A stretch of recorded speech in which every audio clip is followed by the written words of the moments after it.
Balik na sa normal ang supply ng kuryente sa ilang bahagi ng Aklan, lalo na sa isla ng Boracay.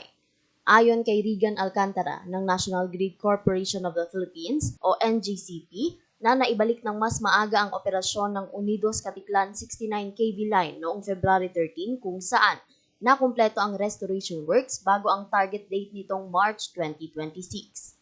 Ito ay kasunod ng kahilingan ng lokal na pamahalaan ng Malay na magkaroon ng matatag na supply ng kuryente para sa nakatakdang ASEAN Summit activities ngayong buwan ng Marso sa isla ng Boracay, gayon din ang summer peak season sa isla.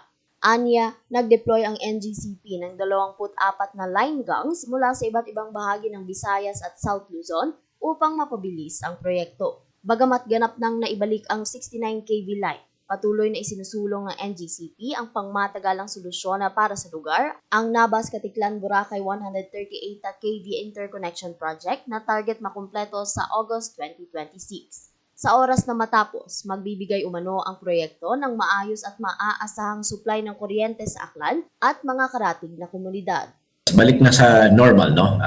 After binigay sa amin ni ERC, no? Yung pag-repair and pag-operate, no?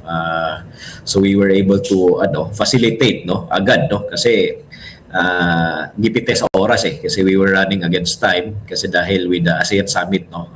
For March in Boracay. So talagang grabe yung pressure, no, para ma-facilitate. Pero thankfully naman naiayos natin, and yung temporary bypass na yung sinasabi mo kanina, na-disconnect na natin yon. So we are back to the normal overhead transmission line and the underground cable, no, yung malapit sa airport banda. Si Regan Alcantara ng NGCP sa kanyang naging pahayag. Para sa ASEAN 2026 update ng Bombo Radio Philippines, mula rito sa Bombo Radio Kalibo, ito si Bombo Ashley May Pamaos, and this is Bombo Radio Philippines, the #1 and most trusted source of news and information, basta radyo. Bombo!